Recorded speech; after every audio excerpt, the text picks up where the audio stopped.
오늘은 세월호 참사 10주년을 맞이해서 각자 조사해온 세월호 사건의 진상을 나눠보면서 추모해보는 시간을 갖도록 하겠습니다. 노래 한 곡 부르고 시작할게요.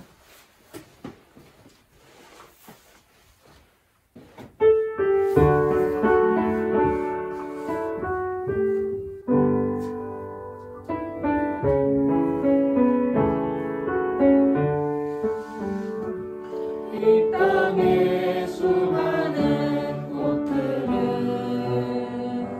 환하게 눈부신 꽃들은 언제나 빛나는 내 맘 가득 빛나내고 온 저 꽃들은 밤하늘 수놓은 별들은 환하게 눈부신 별들은 언제나 빛나는 내 맘 가득 빛나내고 온 저 별들은 아름다워라 눈부시어라 언제까지나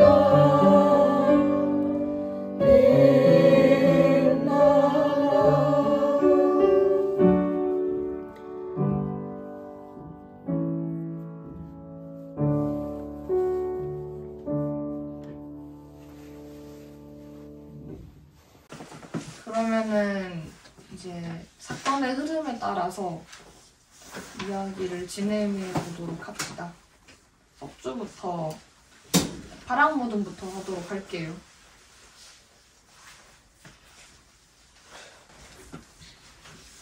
네, 일단은 인물 소개부터 일단 하겠습니다. 일단은 먼저 선장을 소개하겠습니다.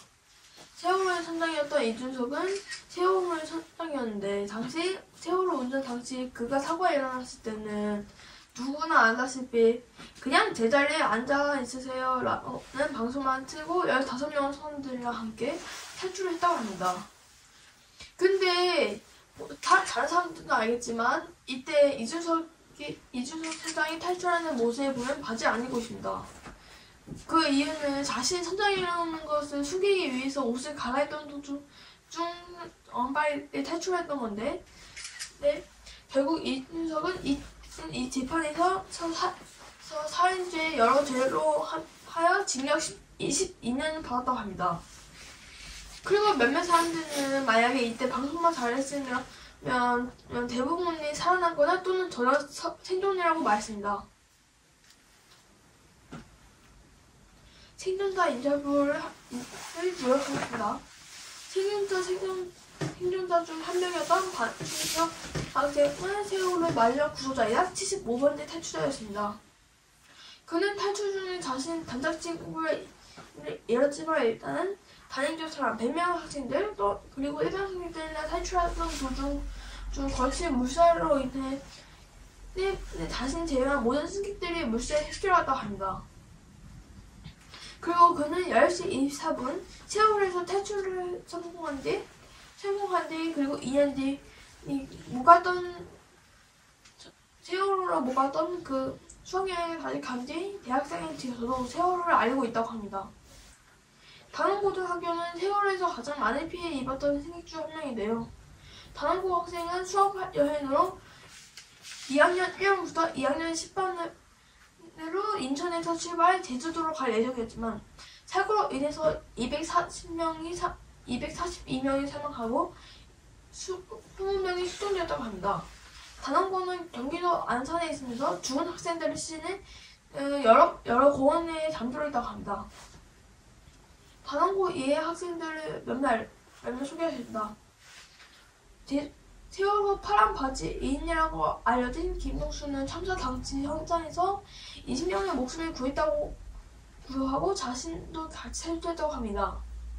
그리고 세월호의 선원들은 전부 다 도망갔다고 하죠. 15명이. 근데 자신은 여기서 다 도망간 건 아니라고 합니다. 정현석, 김기동, 안현영, 박지영과 그리고 세월호의 사무장인 양대영만 승객들을 대피시키기 위해 여러 노력을 했습니다. 그러나 이 선원들은 결국 세월호에서 탈출을 하지 못하고 세월호 함께 바다 아래로 떨어지게 되었습니다. 민간 잠수부에서 김관홍은 세월호 참사에 가장 많은 시신을 수습했던 민간 잠수부였습니다. 그는 세월호의 사망자를 수습하는 도중 물살에 휩쓸려 병원을 예정되었습니다. 병원에서는 한 해 동안 잠수는 하지 말라 했지만 응급처치만 하고 현장에 복귀할 정도로 일에 힘들었지만 그는 자존감으로 인해 2016년에 사망하고 말았습니다.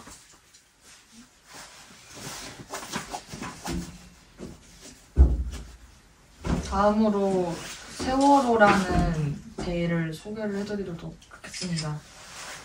세월호는 1층 화물칸 D데크에는 1,000톤 이상의 차량이 실렸습니다.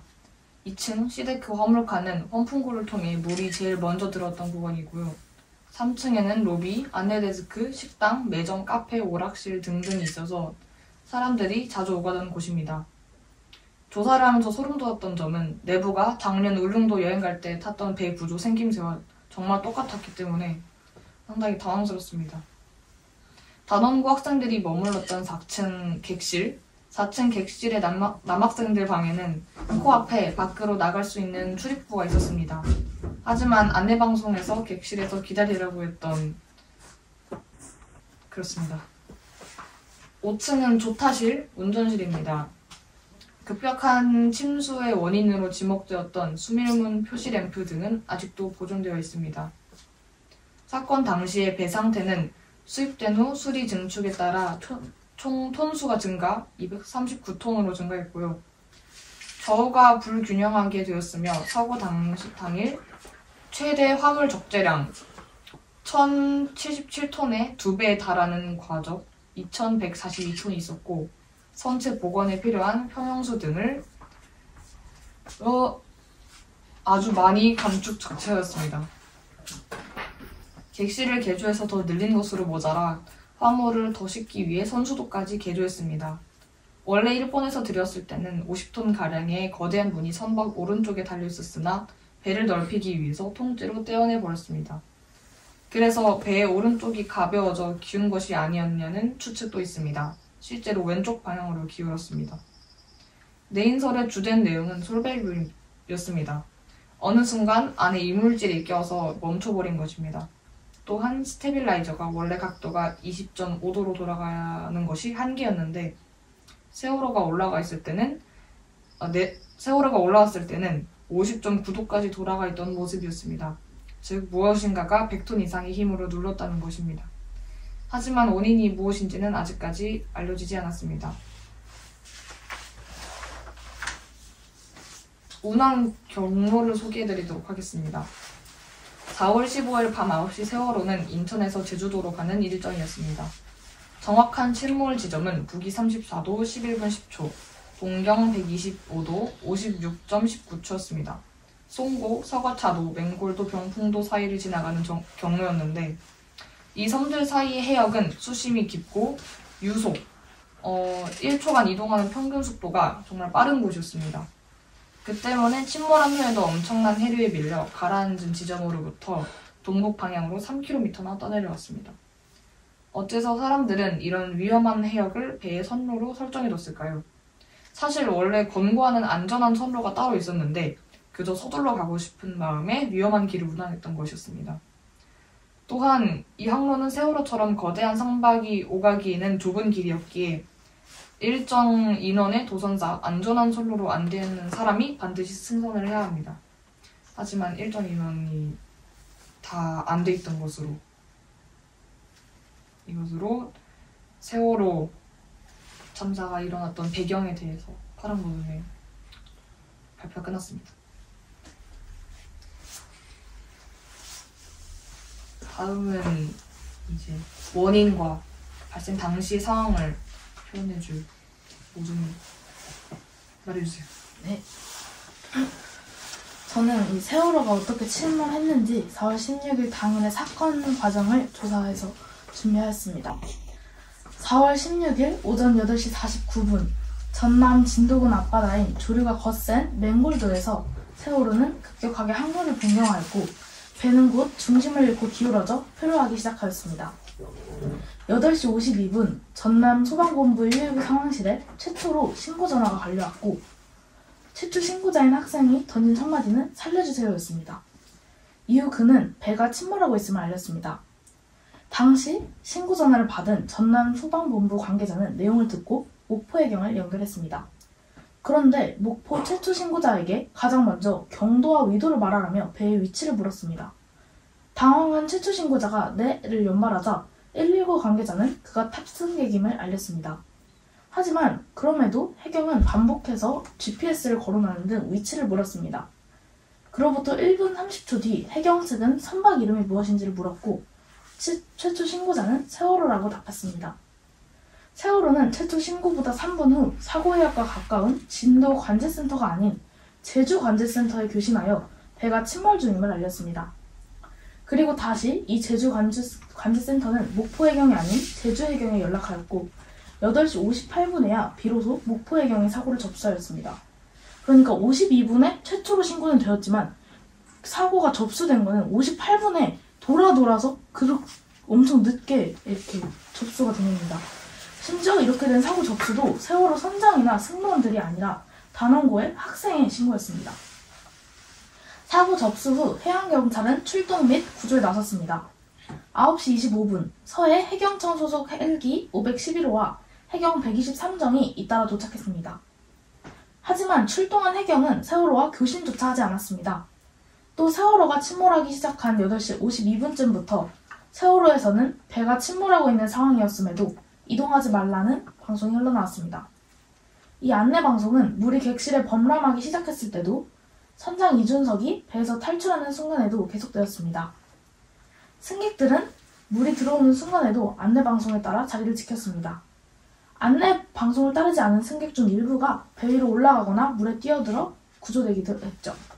그리고 도착한 123정은 10시 13분 이준석 선장과 선원들만을 태운 채 현장을 떠났습니다.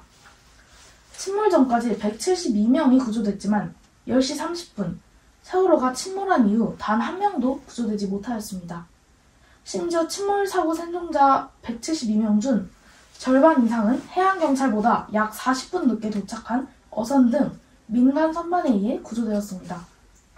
단원고등학교 학생 및 일반인 승객을 포함해 총 476명의 승선 인원 중 172명이 살아남았고 현재까지 희생자는 299명, 실종자는 5명입니다. 467명의 인원 중 172명이 살아남아 사고의 생존율은 고작 36%에 불과했습니다. 거꾸로 말하면 64%나 사망했다는 뜻입니다. 세월호가 완전히 침몰하여 수면 아래로 완전히 모습을 감출 때까지 약 2일이 걸렸습니다. 11시 18분경 선체 후단부는 물에 잠겼고 선체 부분은 높이 약 2m가 물 위로 드러났습니다. 4월 16일 정오 12시 북은 뱃머리에 50cm만이 물 위에 떠 있었습니다. 이후 4월 18일 오후 1시경 배는 완전히 물에 잠겼습니다. 이와 같은 상황 속에서 일부 언론은 전원구조라는 오보를 냈고 해경 등 구조당국은 구조 작업에 우왕좌왕해 희생자 실종자 가족들의 불신의 대상이 되었습니다. 검찰은 승객들을 버리고 탈출한 이준석 선장 등 세월호 선원 15명에 대한 살인, 살인미수, 업무상 과실, 선박매물, 선법 위반 등의 혐의를 적용해 2014년 5월 15일 구속 기소했습니다. 네, 여기까지가 제가 준비한 내용이고 다음은 세월호가 왜 침몰하게 되었는지 그 원인에 대한 설명은 예준이가 하게 할 겁니다. 저는 세월호가 어떻게 침몰한 건지 지금까지 추정되는 원인들을 조사했습니다. 세월호의 침몰 원인으로 현재까지도 여러 추정들이 나오는 가운데 정확한 이유가 밝혀지지 못한 상태입니다. 추정되는 여러 원인들로 암초 충돌설, 구조 결함설, 구조 변경설, 변침설, 내부 폭발설, 과정 및 선체 결함설, 실소유주 및 해유 비리 등 수많은 가설들이 있습니다. 또 당시 상황에 따른 정부의 잘못된 대응 방법이 세월호의 그 수많은 인명들이 희생되게 된 가장 큰 원인이라 할 수 있습니다. 첫 번째, 세월호 침몰 원인, 암초 충돌설. 생존자 일부의 증언에 따르면 사고 전 들렸다는 쿵 하는 소리와 당시에 암기가 있었던 날씨를 고려해 배가 암초에 부딪혀 좌초했다는 암초 충돌설이 있습니다. 그러나 해당 지역에 배와 충돌할 만한 암초가 없었다는 점과 또 다른 수중체에 의한 원인일 가능성을 배제할 수 없다는 전문가들의 의견으로 사고 원인의 유력 후보에서 순위로 밀려났습니다. 두 번째, 세월호 침몰 원인, 구조 결함설. 또 다른 원인으로 세월호 자체의 구조적 결함이 문제였을 수도 있다는 주장이 있습니다. 세월호는 원래 화물선이었던 아로하로선의 모델인 나미노우에오를 개조한 형태입니다.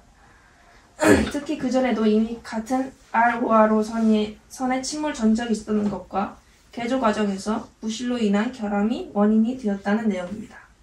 실제로 해상 전문가의 측에 따르면 선박의 복원 능력을 생각하여 선체가 그렇게 빨리 기운다는 것이 이해가 갈 수 없는 부분이며 이는 선박의 구조적 결함이 원인일 가능성이 있다는 것입니다. 또 사고 당시 세월호의 급격한 우회가 조타기의 오작동으로 인해 일어났다는 조타기 고장설도 나왔지만 세월호의 급격한 우선회가 횡경사를 유발했을 가능성은 매우 낮다고 하여 기각되었습니다. 세 번째, 구조 변경설. 한국해양대 해상수송과학부 김길수 교수는 세월호의 무리한 구조 변경이 원인일 수 있다고 지적한 바 있습니다. 실제로 세월호는 일본에서 수입된 뒤로 객실을 증설하였고 승선 정원 인원수는 181명에서 191명으로 늘어났습니다. 추가된 객실과 늘어난 인원수로 선박 무게도 239톤이 증가했습니다. 또 무게가 자꾸 더해지며 선박의 무게중심이 자연스럽게 위로 올라갔고 외부의 충격이 가해질 경우에는 쉽게 균형을 잃고 기울게 되었습니다. 네 번째, 변침설, 항로 변경설.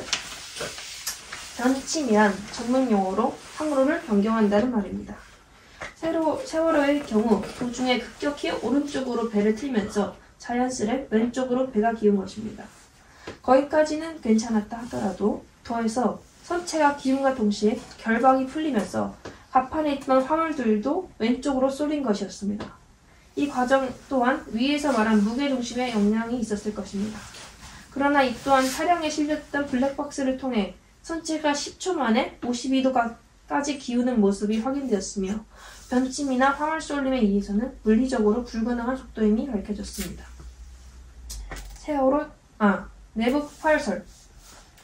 공기열 한국해양대 교수와 임 교수는 배가 이미 기운 상태에서 변침을 할 수 없다며 조타 장치가 제대로 작동하지 않은 것에 대해서 내부에서 폭발했을 가능성이 있다고 했고 컨테이너에 폭발물과 관련된 무엇이 실렸는지 봐야 한다고 했습니다.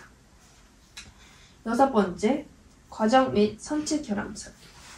당시 출항 전 세월호의 화물 1157톤, 차량 180대가 실렸다는 사실이 확인된 것도 사고가 난 한참 이후의 일입니다.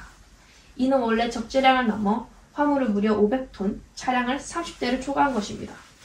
여기에 결박 또한 허술한 상태였다고 합니다. 그리고 거기에 포함되지 않은 승객들과 연료 등의 무게를 합산하면 더한 무게가 될 것입니다. 또 침몰되기 1시간 전부터 세월호는 이미 기울기 시작했다고 합니다. 이는 평형수 탱크가 균형을 잡지 못한 것이었는데 원래부터 물이 한쪽으로 실리는 결함이 있었던 것으로 확인되었습니다. 그리고 나머지 두 가지 원인들이 있는데 그거는 인산이가 마저 이어서 하기로 했습니다. 네. 일곱 번째, 실소유자 및 해운 비리입니다. 세월호 대책위원회는 세월호의 잠수부가 올린 세월호 컴퓨터 하드디스크에서 세월호 구입에 국정원이 개입한 사실이 드러난다고 봤습니다. 개축, 운항 100개에 달하는 선내 작업 예정 사항에 국정원 직접 사항이란 설명이 붙었고 천장, 칸막이 및 도색 작업, 자판기 설치, 바닥 타일 교체, 직원 휴가 계획서 등 여러 재건 협약 계획서 등이 있었습니다. 이를 보고 실소유주는 국정원이 아니냐는 말이 많았지만 국정원은 부인했습니다. 후에 밝혀진 바에 따르면 제주 군사기지를 위한 철근이 세월호 적재량보다 많은 양이 적재되었다고 하였습니다. 이제 당시 정부의 대응 방법에 대해 알려드리겠습니다. 당시 선내 방송에서는 자리에 있으라고 했으며 해경은 접근을 거의 안하고 구조를 한 것은 민간인 어선들이었습니다. 이러한 대처로 바다에서 물에 젖어 있어야 할 사람들이 물에 빠져 죽었던 것이었습니다. 당시 박근혜 정부는 사건을 은폐하려고 하며 오보까지 냈습니다. 참사가 나고 일주일 지난 후에야 공식 입장을 발표했습니다. 박근혜는 사건 당일 7시간 30분 동안 관저에 없었고 위치도 몰랐습니다. 또한 세월호가 골든타임을 놓친 이유 중 하나인 경찰, 해경 등의 공동 대응을 하지 못한 것에 대해서 사건이 난 후 9년 후인 2023년 10월 의무화가 되었습니다. 사회적 참사 특별조사위원회는 2022년 9월 공식으로 활동을 마치며 세월호 참사에 대한 54개의 권고문을 냈는데 그중 첫 번째가 국가 책임 인정 사과였지만 10년이 지난 지금도 이루어지지 않았습니다. 이제 세월호 사건 당시 세월호에서 많은 구조를 했던 의인들에 대해서 알려드리겠습니다. 단원고 학생들입니다. 정차은 2학년 3반 학생으로 침몰한 당시 자신이 입고 있던 구명조끼를 친구에게 주고 또 다른 친구를 위해 맨몸으로 바다에 뛰어들었지만 심폐소생술 끝에 결국 첫 사고 학생이 되고 말았습니다. 최덕화 최초 신고자로 그 신고로 700여 명을 살리는데 큰 역할을 한 단원고 2학년 6반 학생입니다. 참사 7일 후 잠수부들이 4층에서 구명조끼도 없이 발견하였습니다. 허다윤 마지막까지 친구를 도와 탈출시켰습니다. 자신이 탈출할 차례에는 다른 친구에게 구조를 연구하고 참사 1229일 만에 유해가 발견되었습니다. 남윤철 선생님 단원고 2학년 6반의 담임이자 세월호의 영웅이었습니다. 사고가 나고 방에 물이 차오르자 학생들에게 구명조끼를 입히며 구조를 돕고 마지막에는 자신의 구명조끼를 벗어주며 학생들에게 주고 다시 들어갔다는 탈출한 학생의 말이 있습니다. 최혜정 선생님 2학년 9반의 선생님으로 탈출하기 제일 쉬운 5층에 있었지만 학생들의 탈출을 도와 10명의 학생을 구하고 다시 자신의 반의 아이들이 있는 4층으로 뛰어내려갔습니다. 또 다른 의인들 김성모 세월호의 마지막 생존자입니다. 그는 커튼과 소방호스를 이용해 단원고 학생 17명을 구조하고 현재 2020년 10월부터 진상규명 단식운동을 했습니다.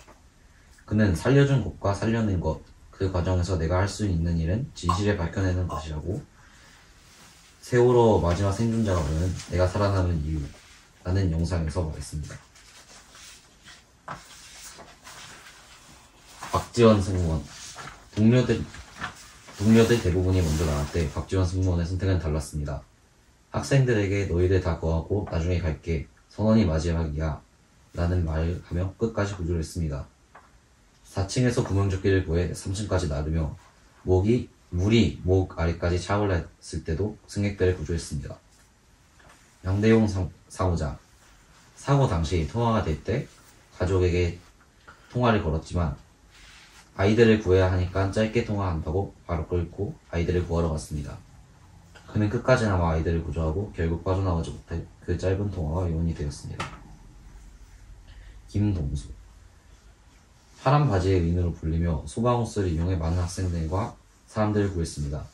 생존은 되었지만 더 구하지 못했다는 죄책감에 병원에서 치료를 받고 있습니다.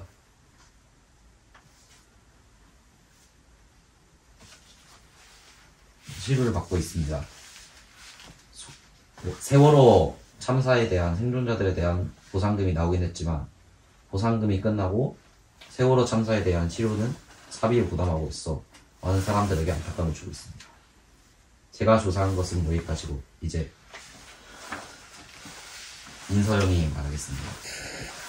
저는 그 당시 해경의 구조활동과 청와대 대처에 대해서 꼭 그 다음에 이제 그 이후의 재판 과정들에 대해서 짧게 조사를 했는데요. 먼저 아까 앞에서 수연이가 얘기했던 것처럼 해경은 세월호가 완전히 침몰하기 전에 현장에 도착을 했지만 적극적인 구조활동을 하지는 않았습니다. 이제 그 구조활동을 하지 않았다는 생존자들의 증언이 나오기 시작했고, 이에 경찰청에서 조사를 착수하자 많은 것들이 이제 나오기 시작했는데요. 먼저 해경은 이제 세월호 같은 큰 배에 대한 구조훈련을 하지 않은 것으로 드러냈습니다. 또 충분히 선내 조타실로 들어가서 탈출하라는 방송을 할 수 있었지만 들어가다가 중간에 다시 나오고 그 배는 그대로 떠나버렸습니다. 그리고 구조를 위해 투입된 헬기들도 마찬가지였습니다. 헬기는 갑판 위에서 이미 탈출한 사람들만 헬기 위로 올리고 그 헬기 안에 타고 있던 전문 구조 인력들을 배로 내리지 않았습니다. 또 처음에는 해경이 전 국민들에게 우리는 방송을 나오라고 방송을 했다고 거짓말을 쳤지만 결국 검찰 조사에서 거짓말임이 드러났습니다. 또 해군도 구조를 위해 UDT, 그리고 SSU의 특전사, 그리고 최고의 잠수부 요원들을 투입했지만 해경은 이 사람들을 다음날 아침까지도 바다로 들어가지 못하게 통제했다고 합니다. 그래서 사람들은 이제 당시 총 현장의 관리인 해경의 미흡한 대처도 이 사건을 커지는데 한몫을 했다고 말하고 있고요. 이를 통해서 해경 간부 10여 명이 검찰에 기소가 되었지만 해당 해역에서 구조활동을 펼친 목포해경의 1235정의 선장만이 징역 3년을 선고받았고 다른 사람들은 모두 무죄를 2심에서 선고받았습니다. 이로 인해 해경이 이 책임을 물어 해체가 되었다가 문재인 정부 때 다시 복귀하게 되었습니다. 그리고 청와대는 구조활동이 첫 끝나고 그날 밤에야 연락이 닿았습니다. 하지만 청와대 관계자들은 그 생존자에 대한 것은 묻지 않고 그 침몰하는 영상만을 달라고 고집했다고 합니다. 또 문재인 대통령도 진실을 밝힌다고는 했지만 조사가 계속 미루어지면서 결국에 밝혀지지 않았고요. 그 후 정부 조사는 계속되었지만 이 일이 정치적인 이슈까지 벌어지면서 사건이 점점 더 길어졌고 또 이로 인해서 피해자분들과 유가족분들의 받는 고통이 점점 더 커져갔습니다. 네, 그리고 작년 12월 세월호 참사 최종 대법원 판결이 나왔는데요. 제가 아까 말했던 이제 그 10여 명의 간부에 대한 재판이었습니다. 여기서도 2심과 똑같이 결국에는 그 1235정 사람들 외에 모든 사람들이 무죄로 판결이 났습니다. 네, 제가 조사한 건 일단 여기까지입니다.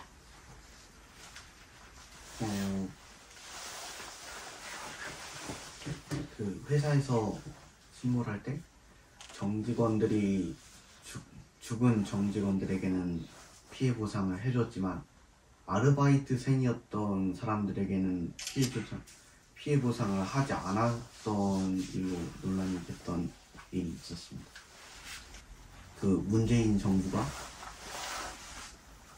내가 뽑히면 이 세월호에 대한 조사를 더 하겠다. 그리고 그렇게 얘기했는데 그 약속을 지키지 않았다는 점도 있습니다. 시민단체고 그 뒤에 뭐 사건들 좀 사는 게 있었는데 그걸 좀 찾아서 좀 읽어보다가 이제 그거를 확신이 드는지는 아닌지 잘 모르겠지만 정리를 잘. 그러면 먼저 세월호 시민단체분들이 이제 세월호 진상규명위원회라는 것을 만들었는데요. 이게 사실 만들긴 했지만 이제 거의 다들 그 정부 또는 각 당에서 추천받은 사람들이 그것을 운영했고요. 보수와 진보파들이 거기서는 항상 무언가를 놓고 대립을 했고 그 밖에서도 그 존재를 찬성하는 자와 반대하는 자들의 시위가 끊이는 날이 없었다고 합니다.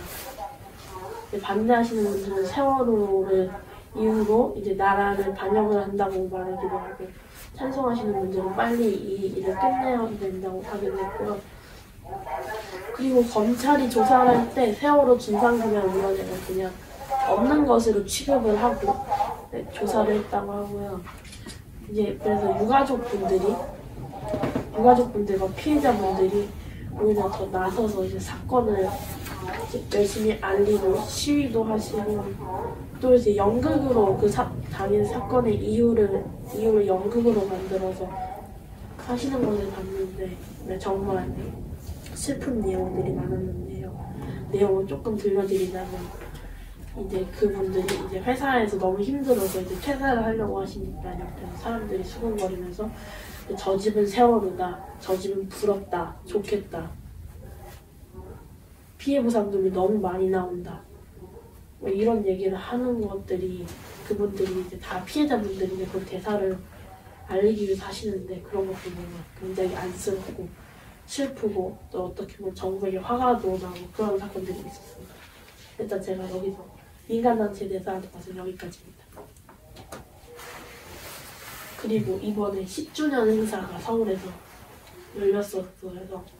그래서 이번에도 굉장히 저도 영상을 봤는데 그 당시 태어나지도 않았던 친구들도 많이 왔더라고요.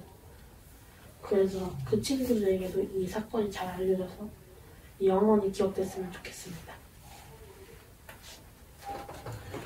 지난 토요일 있었죠. 네. 그러면 이제 조사를 하는 동안 어제도 잠깐 이야기는 했지만 어제는 느낌 소감 정도로 말했고 뭐랄까요, 이 조사를 통해서 뭔가 마음속에 새겨진 게 있으면 뭔가 나는 나름대로 다짐이라고 할까요? 앞으로 이런 사건이 반복되지 않기 위해서 우리 사회가 또 진실의 사회가 되기 위해서 내가 할 수 있는 작은 일은 무엇일까 하는 생각을 잠깐 해보고 그 이야기를 나누고 이제 마치도록 할게요.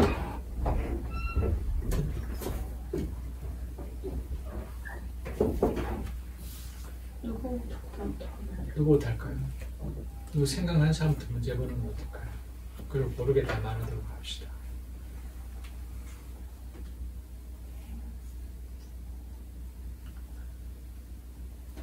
저 먼저 할게요.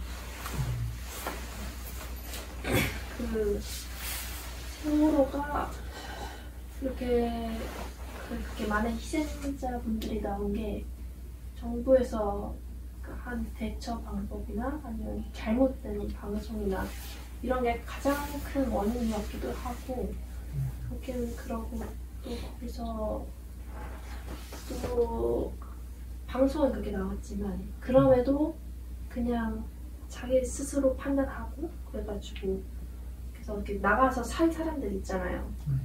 그런 사람들과 아니면 거기서 끝까지 남아가지고 방송만 들으면서 그래서 결국에는 죽게 된 그런 분들을 보면서 그렇게 누군가의 말을 잘 따르고 이렇게 착하게 무조건 따르는 이런 모습도 배워야 점이라 하는데 그렇다가 너무 그렇게 되면은 이러한 상황에서 너무 그런 자기 주도 능력이 없고 자기 생각이 없고 막 이러면은 그런 상황에서 이런 문제가 나올 수 있다. 그래가지고 위에 사람 앞으로는 제가 다짐한 것은 기본적으로는 다른 사람들의 말을 믿고 따르고 그렇게 하되 나의 생각은 나의 그 주를 어느 정도는 갖고 살아야 한다. 네. 그런 생각이 들었습니다. 아주 중요한 얘기입니다. 매우 중요해요. 그럼 제가 하겠습니다. 예. 저는 일단 조사하면서 들었던 생각은 확실히 정부 쪽에서는 이 사건을 선생님이 말하셨던 것처럼 계속 자신들에게 정권에 불리한 내용들이 많으니까 계속 은폐를 하려는 것을 보고 정말 많이 실망을 했고요. 또 예준이가 얘기했던 것처럼 선장들의 말을 물론 배에서는 따르는 게 맞겠지만 이렇게 누가 봐도 이상한 상황에서는 내 생각도 어느 정도 필요하겠다라는 걸 생각을 했고요. 거기 사실 그 단원고 학생분들도 그 음성을 들어보면은 솔직히 물이 차는데 이거 빨리 나가야 되는 거 아니야? 빨리 가만히 있으래 막 이러는 내용들이랑 되게 우왕좌왕 하시는 분들이 많았거든요. 그래서 저가 굉장히 그런 위급한 상황에서는 물론 그런 것도 중요하지만 자기 결정력이 굉장히 중요하다는 것을 생각하게 되었습니다. 그렇습니다. 저는 다들 세월호 사건을 보면서 조금 느낀 게 다들 자신의 직접적인 자기 일이 아니면 나서는 사람이 거의 없더라고요. 몇몇 탈출을 위해 도와주신 그런 의뢰인분들이 계시지만 정부도 그렇고 이 경찰들이나 다들 구조하는 것도 바로 잠긴 게 아닌데도 배로 들어갈 생각은 못하고 그냥 밖에 나온 사람들만 건졌잖아요. 그러니까 그리고 선장도 일단 나부터 살아야겠다 하면서 다른 사람들은 마무리를 하고 자기만을 위해서 그냥 도망친 거잖아요.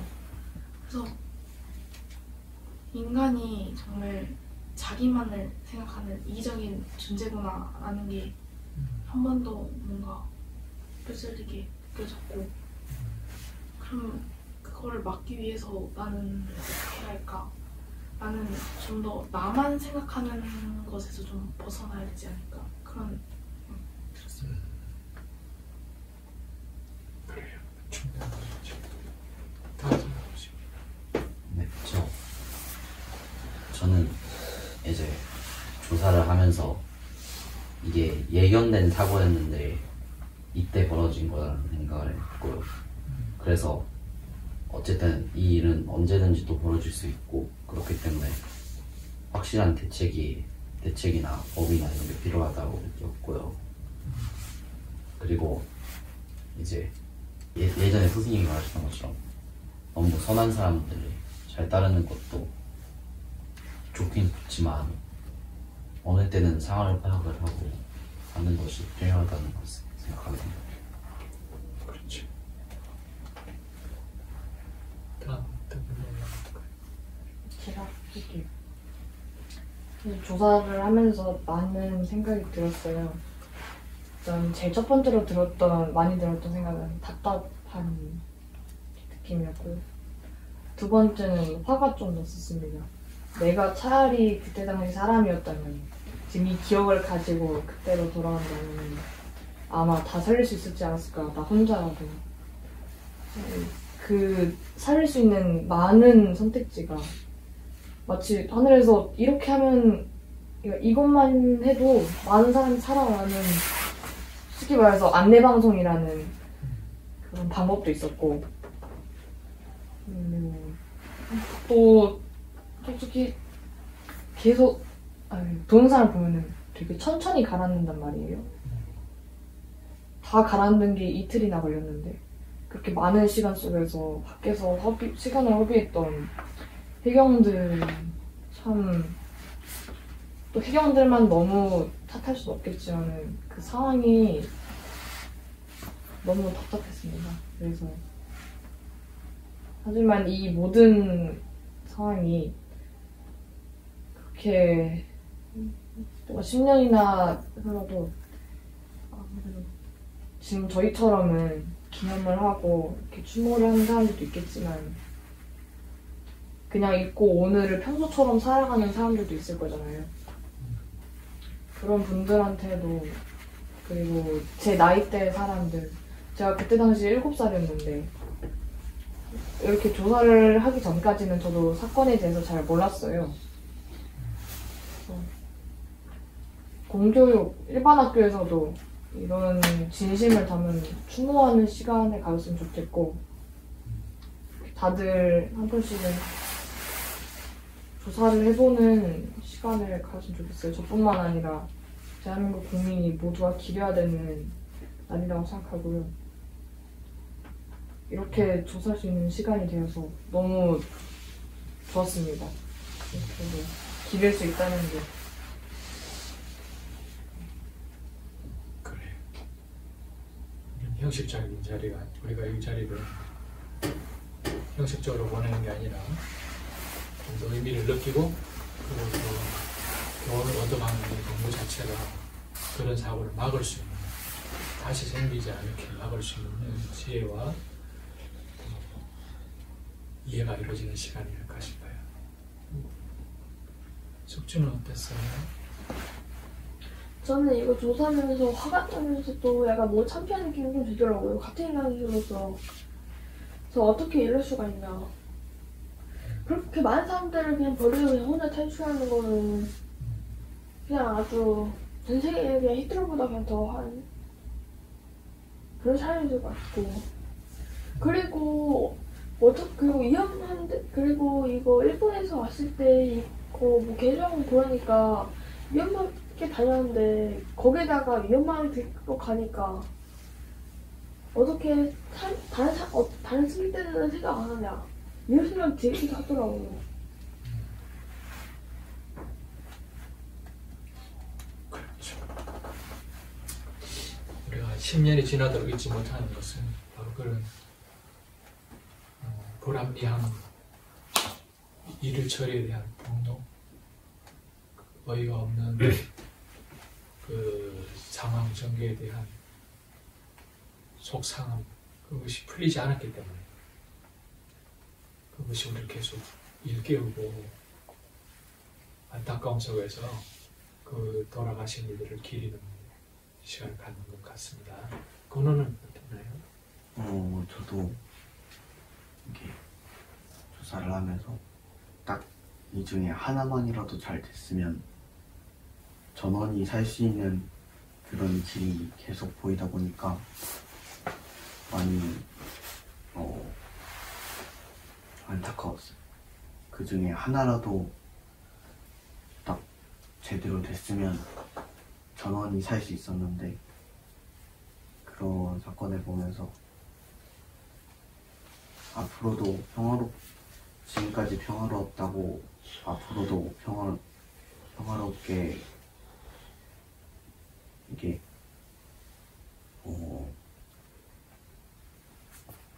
자기가 편하자고 문을 열어놓고 괜찮아 앞으로도 그랬으니 지금도 그랬으니 앞으로도 계속 그냥 평화로울 거야 라고 생각해서 문을 열어두고 그냥 출항 시간이 늦어졌으니 인원 시간대도 맞춰서 그렇게 바꾸고 그리고 펌프 그것도 잘 확인을 했으면 한 번이라도 잘 확인을 했으면 이런 참사가 안 일어났을 텐데 그래서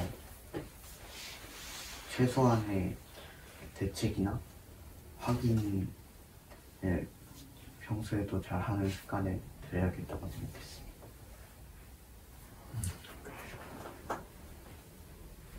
사소한 것에 대한 방심이 쌓여서 큰 사고를 일으킨다. 그걸 생각해보면 우리가 일상에서 대수롭지 않게 지나가는 사소한 것들 중에 쌓여서 위험한 요소로 발전할 수 있는 것들을 순간순간 알아채는 깨어있는 사람이 되는 것이 필요하다는 걸 또 한 번 느껴요. 수호는 이제 어떨까요? 마지막으로 수호 이야기 들어봅시다. 물론 그냥 그걸 적지는 않았지만 별 찾아보면서 처음으로는 아니 도대체 왜 약간 이런 생각도 많이 들고 그리고 좀 많이 답답했고 그리고 그리고 저는 뭐 저 먼저 달아나려는 그런 사람이 아니기 때문에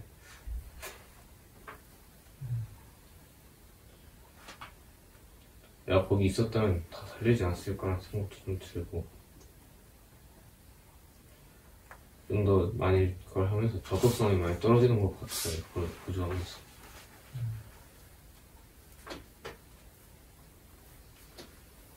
그래요. 선생님도 어제 이야기했으나 조금 더 한번 분명히 말해보자면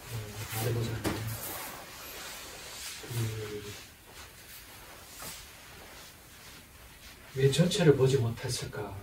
그 중요한 위치에 있는 사람들이 또 실은 가만히 있으라 해서 가만히 있었던 학생들도 안타깝긴 하지만 전체를 보는 눈, 지금 이럴 때가 아니다. 무조건 말을 들을 때가 아니다. 이런 판단을 몇몇은 한 것 같은데 대개는 그러지 못했던 것이 안타깝더라고요. 우리가 무조건 반항하는 것도 무조건 추종하는 것도 옳지 않다고 했잖아요. 그죠? 어떻게 하면 내가 지금은 잘 들을 때 아니야 지금은 내가 생각을 분명히 해야 될 때를 알 수 있을까? 그 지혜를 갖는 것이 정말 성장하는 과정에서 배운 과정에서 중요한 거예요. 지금이 어느 때인가? 지금 어떤 판단을 해야 될 때인가? 선생님이 말하는 통전 공부도 실은 때를 아는 공부라고 볼 수 있어요. 지금이 받아들일 때인가? 지금은 말을 할 때인가? 전체를 보는 눈을 가져야 그게 보인다고 보거든요. 그래서 우리가 다 지나간 사건을 다시 한번 되새기면서도 각자가 느끼는 바가 있고 마음이 새기는 게 있습니다.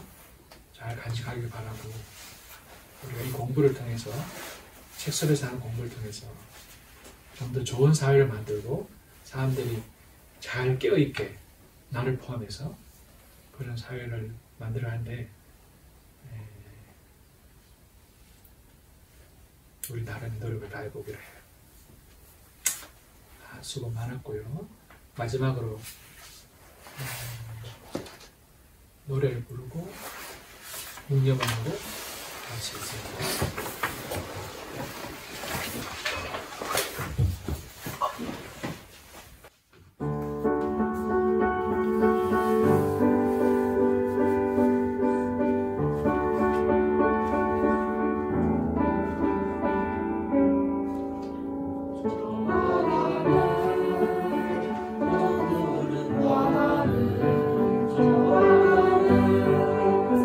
저 깊은 바다는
길을 잡아가는 우리의 나의 마음의 가득 빈자리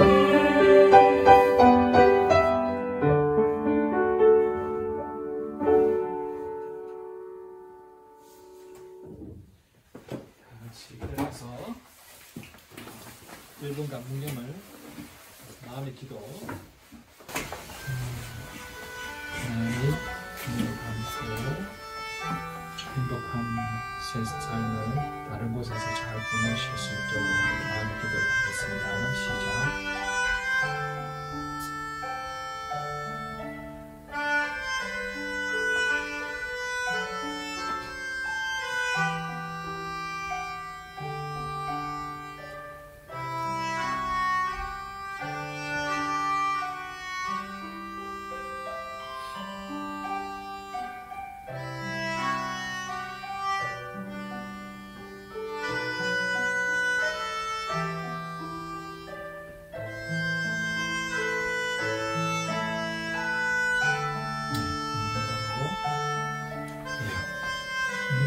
마치겠습니다. 수고 많았습니다. 수고하셨습니다. 감사합니다.